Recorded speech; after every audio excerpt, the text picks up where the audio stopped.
Hello and welcome to Your Coaching Journey, a podcast for doctors about coaching. Whether you're a coaching doctor, a doctor who is learning to coach, or a doctor who'd like to build coaching into your professional life, then this is the podcast for you.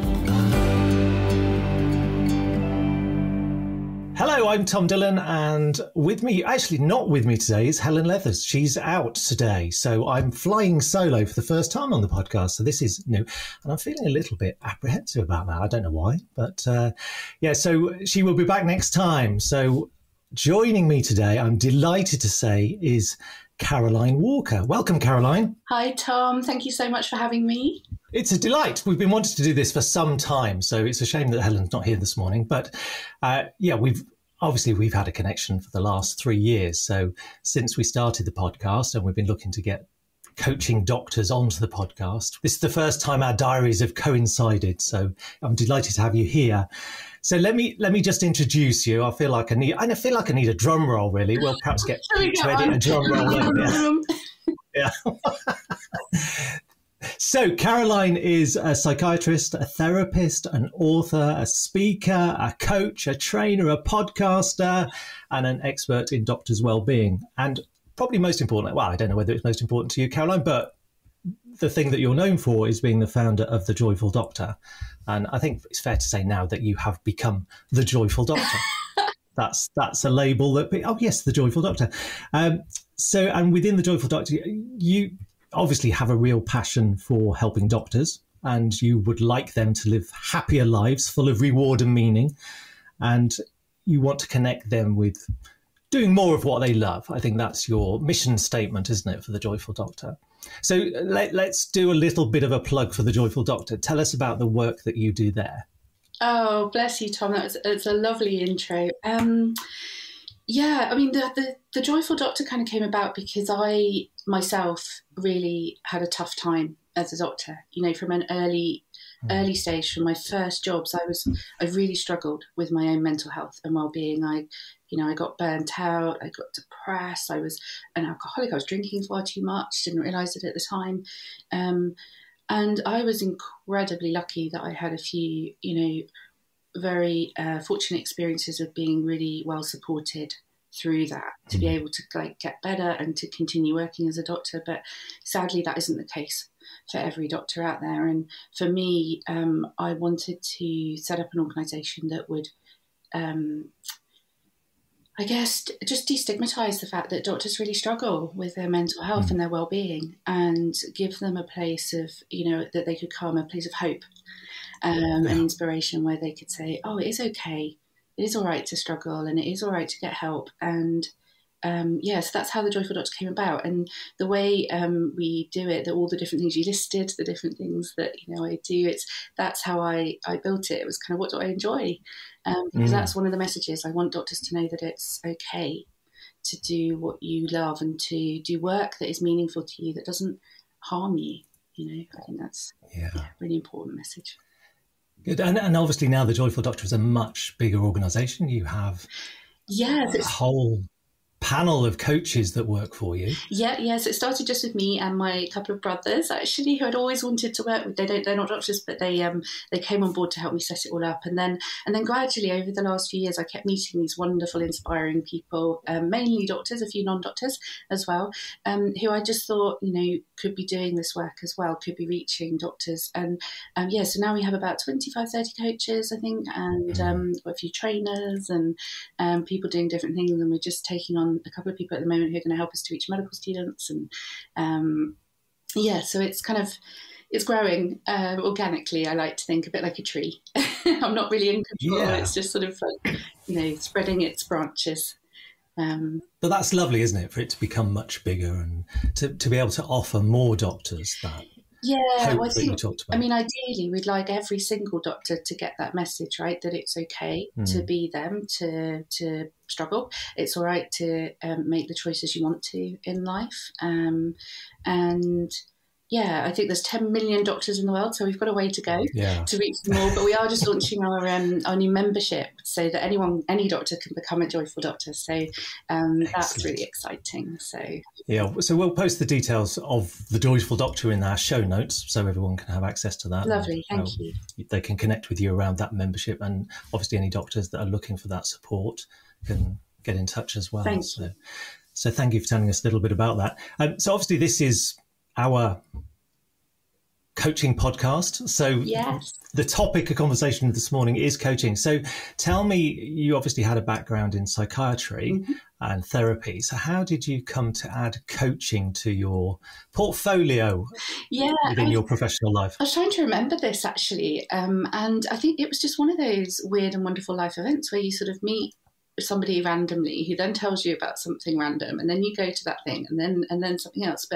And I remember what I clearly remember is standing in a ballroom in like a hotel one weekend at a kind of coaching conference, and I remember a moment that all the speakers were like incredibly inspirational, and most of them were coaches, and they were kind of taking us through these coaching exercises. And I just remember this moment where the penny dropped that actually we can create our own reality, that we can kind of make our own choices in life, that we could, by just being aware of what's going through our mind, by asking ourselves the right questions, and by being brave enough to answer them honestly, we could actually create something. And at that moment, I was like, oh my God, this is incredible. I want to coach.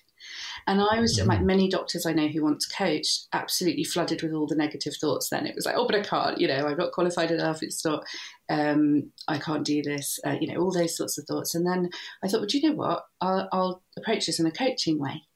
I'll think, okay, what would make this easy? What would make this fun? Like, how could I charge people for some coaching? I'd done a little bit of training at that point. And so I decided to ask through my friends and family for 5 coaching clients to pay me £5 each for 5 sessions. And that's how I got started, because for me that was the way of like breaking past that kind of self-doubt and the, I can't possibly charge people to do this feeling, and actually one of them is now a multimillionaire. So I've probably undercharged slightly. Yes, a little bit. but I think you're right. It's the important bit is to actually charge something, isn't it? That's what we always say to our coaches coming through our program. I take the view, so at Joyful Doctor, what we do is we charge some because we need to keep running, right? To be able to support thousands of doctors every year, we need to bring in some money to do that. But we also offer pro bono, so if people can't afford it, so we kind of take the both approach. Pay if you can afford, and then if you can't, then there's reduced fee or pro bono. But I think for me it was very much, and often with doctors we have, surprisingly I think to non-doctors, quite a lot of self-doubts and often some low self-esteem, and we often struggle with this idea, particularly those of us trained and working in the NHS, with the idea of charging for our time. But I think what I've learned is that it's about valuing the gift that you're giving and the value it brings to the other person. So, I mentioned one of my first clients for £5 is now a multimillionaire, but it isn't about the money. It's about doing what you most truly want to do with your life. And another one really wanted to be featured in one of those glossy home magazines, and she was, and that's priceless. So actually, to be able to give someone that gift, I mean, you can't put a price on that, can you? No, and you're right. It's never about the money, is it? No, oh God, no. Well, not for me. I know some people are motivated by money, but it's not been it for me. It's funny, I had a conversation on the course recently. We were talking about values, so exploring the whole values piece. And someone said, well, what if someone wants to make lots of money, but it's not aligned with their values?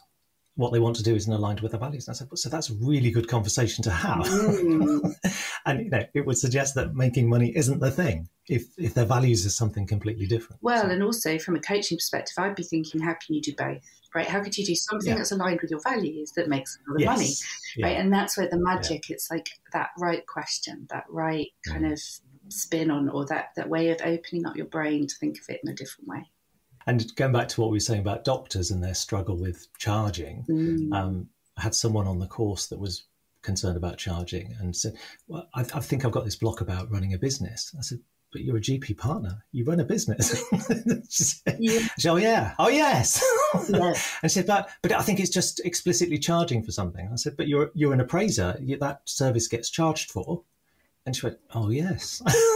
So all the things that she was saying, I can't do that, she was already doing. And it was just changing that mindset of, okay, I'm going to have to perhaps send a bill out, but that's the only difference, really. Yeah, and I think it's embedded in a very deep, culturally sanctioned set of beliefs about money and about service and about being a good or a bad person. And I think it's broader than just the NHS, isn't it? We're living in a capitalist system, and I think there's a lot of ideas out there, particularly in the UK, about having money or earning money is bad. And I've really struggled with this with the Joyful Doctor, because over the years that it's been running, I've been thinking many times, should it be a charity? And and because that would look better, and all of these notions come into my mind, all these, like, I start to mind read what other people are thinking, right? And these judgments, and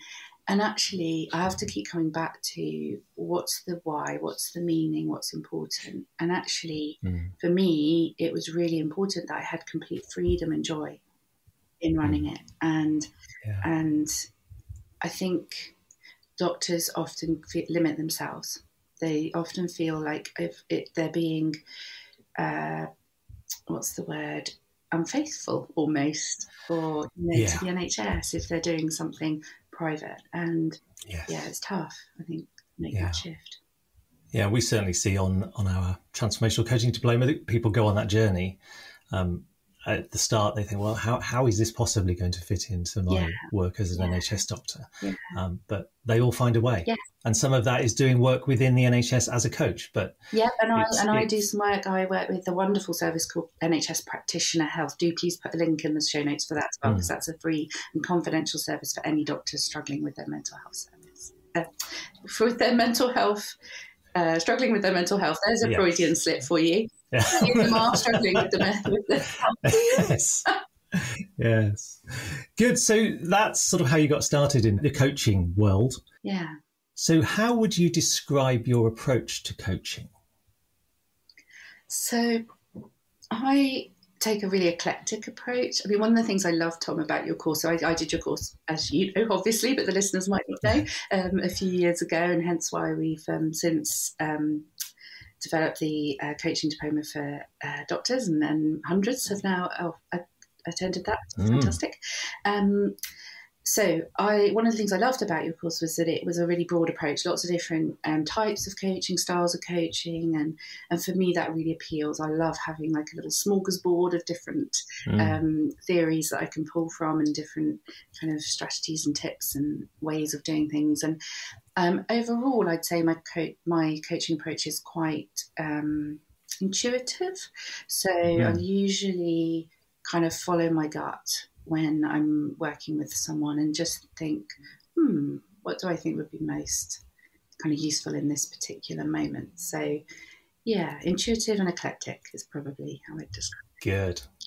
Excellent stuff. And I think as a therapist, you do some CBT work, don't you? I do. So I'm actually trained in lots of different types of therapy, because in psychiatry, when you train in therapy, it's called medical psychotherapy, and you get trained in lots of different types of therapy. So in my private work, I'm quite eclectic, but I'm primarily doing CBT.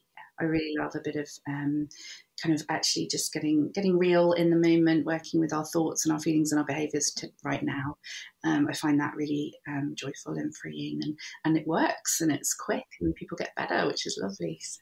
Yeah. And how much of that are you able to draw into your coaching? Oh, so much. And one of the things I was really struck by actually with your course is the number of coaching models that are inspired or draw their original theory from therapeutic models. So, there's CBT style coaching, isn't there? And there's positive psychology type of coaching. There's with so many, there's the transactional analysis, there's you name it. I mean, almost every field of therapy has a coaching style attached to it. So, and I think as well, just those generic skills, like being able to help people feel safe, to be able to feel open, to talk about anything, to be able to sit with people's discomfort. I think that's really important in coaching as well, because actually, in my experience, if you're going to make a big change or do something you've always wanted to do, it's not always easy. It often comes with like a lot of fear, or there's going to be some impact on someone else that you need to kind of sit with and work through, or so I think, yeah, being able to sit with that and not try and make people feel better about it, but help them to work through it, I think that's really, really important as well. Yeah, lovely. And we very much take the view on our course that it's all about psychology. And we talk about people, so it's all psychology, isn't it? Absolutely. So I think that's where we differ from a lot of other courses that take a more managerial approach to it. Yes. Of how do we get people to be better at their job and do things faster and more efficiently.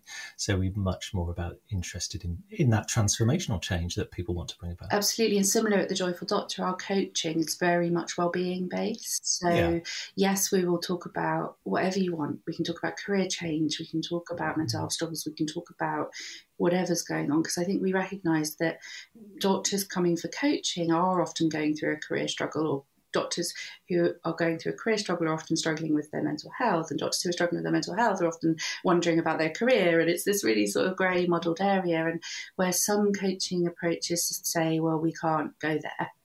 You know, we've got to just keep it very, very corporate, etc., or very focused on just one thing or just on the work. Or actually, I think we believe that we're muddled up humans, and actually it's okay to do that. And what we do, interestingly though, is we do signpost about a third of our coaching clients off for mental health support as well, or instead of coaching, because sometimes it's a doctor comes to us and they think they want coaching when actually there's something more, significant going on with their health, and they need a bit of support first or alongside that. So, it's about acknowledging and accepting that muddled up grey area and trying to get people the support they need.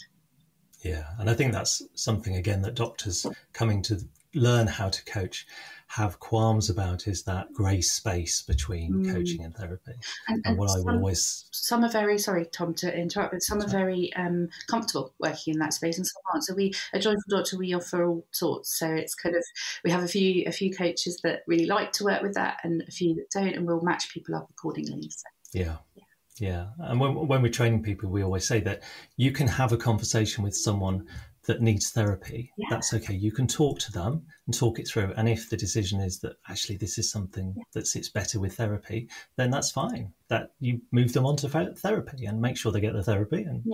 And so I think we don't have to be afraid of that. That is a grey space, but something that we can manage. Lovely. Thank you. Well, let's think about the interactions you have in a coaching room then. So what's your favourite coaching tool? Probably the space itself.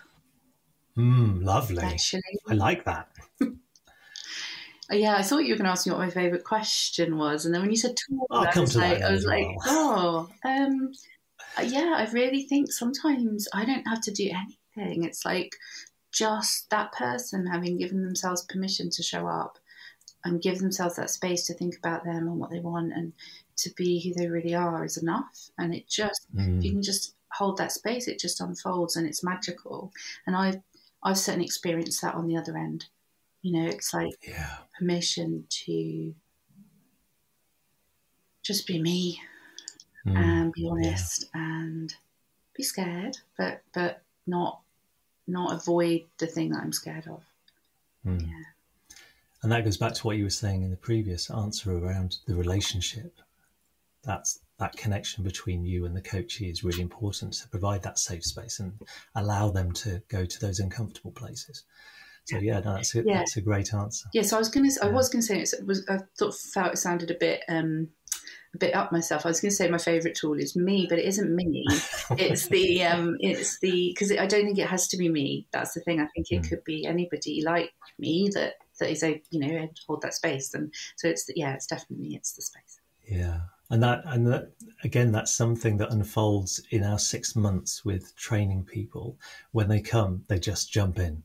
But the first coaching sessions that they have, they're just filling the space because there's a space, and they go, oh, I must ask another question, and by the end of it they're all leaving lots of lovely space. And that's the joy for me to see that that space exists within the coaching room. Yeah, well, of course, when you're trained to be a doctor, it's very different, isn't it? You're trained without even realizing it to be the one in control, to be the one that's leading the conversation, that's kind of listing out the questions you're meant to ask.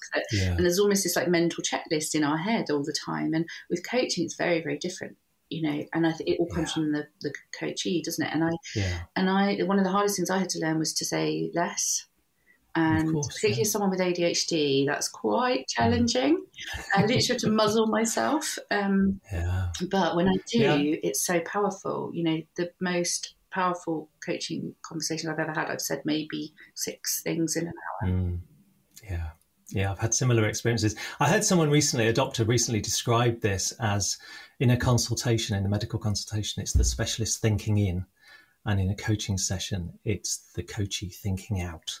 And it's allowing, like you say, that space for them to think out, come up with their own answers, rather than... Which is, again, very hard for doctors, because we think we have the answer, right? We think we have the answer we want the patient to have. And actually, it's not like that at all. And some of the most, surprising moments are when a client kind of just comes out with something like, oh, gosh, didn't see that coming. And it's back to that idea that the answer is in there somewhere. We just have to provide the space for it to come out. And it's so empowering, isn't it, when you see someone? Lovely. Yeah, definitely. So let's go to the question that you thought I was going to ask. Caroline, what's your favourite coaching question? So I like, what would make this easy?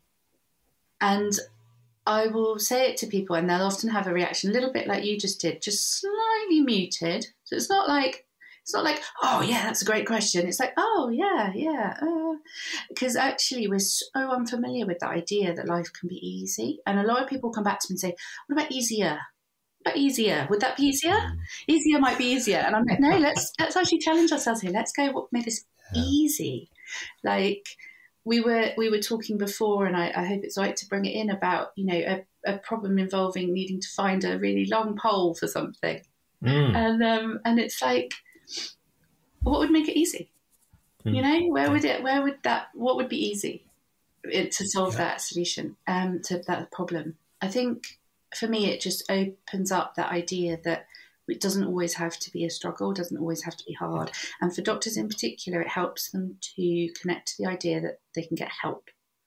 Because often as doctors, we will try and fix it ourselves. So we'll have a problem or an idea or a thing and we think, I've got to sort this out. Do I want to leave medicine or not? I need to decide that myself. Do I want to, how am I going to, avoid burning out in the next week? I need to sort that out. And actually by saying what would make this easy, often that invites in other solutions, other people, other ideas. And that's so important because I think we are so much more powerful when we are interdependent on other people in life. Yes. Yeah. And obviously that's the ethos of coaching, isn't it? That you're reaching out for help and not for someone else to solve it particularly, but again, just to provide that space so you can do some really good thinking about it. Yeah. And the easiness, once again, that is in your own head somewhere. Absolutely. Just needs to be drawn out. Well, quite often when I ask myself that question, it is actually just a matter of letting it go in my head.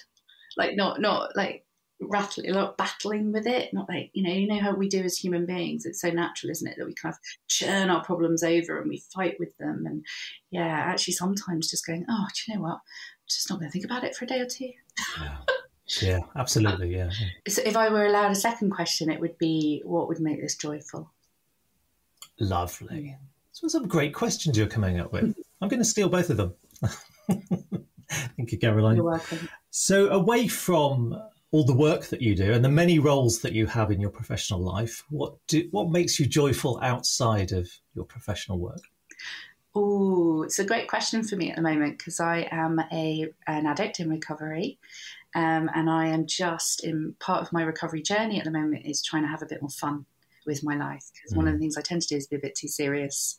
I'm a workaholic amongst other things, and everything can be about work. So so at the moment I have been really enjoying, I did a painting class where I learned to paint, did a life drawing class, which I've always wanted to do, and I go to a Scrabble club I'm a member of a Scrabble club, and I'm just helping to organise the Scrabble holiday for next year. So we're all going on a coach to Eastbourne for a few nights to play Scrabble. And honestly, it just fills me with such joy. They are such a lovely bunch of people, so bright and funny. It's a funny old game, Scrabble, once you get into it, isn't it? I played someone once who just could make a string of 2-letter words along another word. I said, how are you doing that? Yeah, it's all about the 2s and 3s. That's it. You want to play it. Yeah. I'm a bit torn. I quite like putting down words that, are funny or sound nice. But now, as I'm getting into it, I'm learning a few more tricks of the trade, as they say. It's lovely. So, lots of different things, actually. Like everybody, time with friends. I love this time of year. We're just recording coming up to Christmas, and that's just, lovely. Yeah. And great that you're engaging with that creative side of yourself as well. I think that's, again, something that a lot of doctors, when they get busy, all of that falls away and they don't find the time for it. So, I think that's a really lovely message, isn't it? Yeah, and it drops away even before we get busy. It drops away in medical school. It drops away in our first job. So, and it's one of the things at Joyful Doctor we love to do. So we have a whole kind of section of Joyful Doctor called Joyful Doctor Art, and we put on all sorts of fun and interesting creative things for doctors to do, and we encourage doctors to reclaim that part of themselves. And I think coaching is a really powerful way to do that as well. Coaching itself can be very creative as the coach, as the coachee, but also very helpful if you want to reclaim some part of your life that is about creativity and expression and joy and art, and then get a coaching session and just see where it leads you. Yeah, lovely. Great message. Thank you. Finally, what would you say to any doctors out there who are thinking of adding coaching to their professional life, learning to coach? Oh, just do it. Absolutely don't hesitate. Just do it. It's extraordinary. I would say go and have some coaching.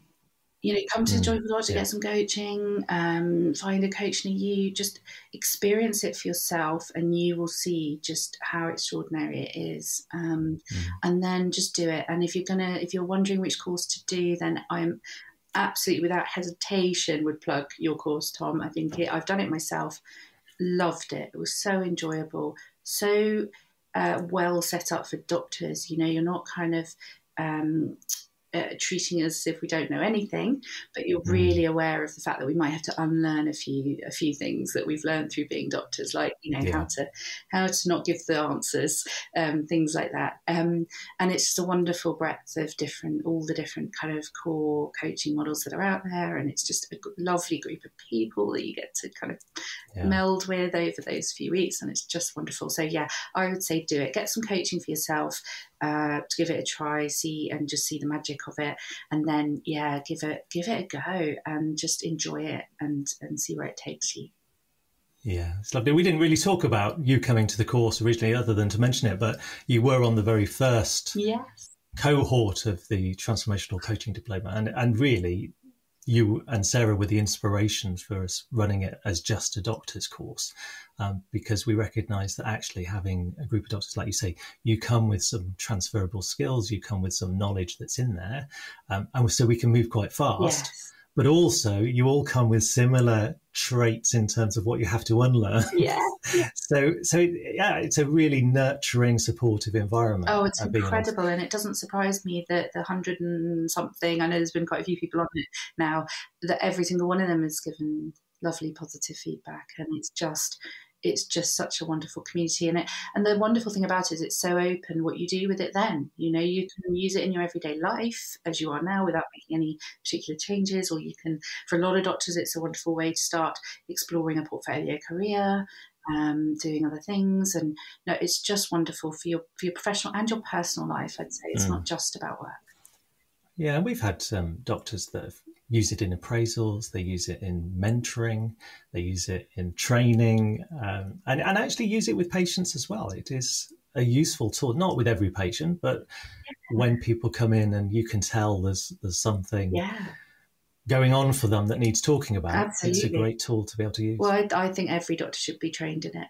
I think absolutely every doctor should be trained in coaching. So good. What a good note to end on. So thank you, Caroline. It's been a joy having you with us. I'm really sorry that Helen wasn't here to share in the joy, but it's been great to have you here. So we've been waiting to do it for a long time. So wonderful that it's finally happened. It's been lovely to be here. Thank you for having me. You're very welcome. So we wish you all the best with the Joyful Doctor and all the great work that you do there. Next time on the podcast, we will be talking about a challenging aspect of coaching, and that is contracting. So we look forward to that. So until next time, we will say goodbye for now. Bye-bye.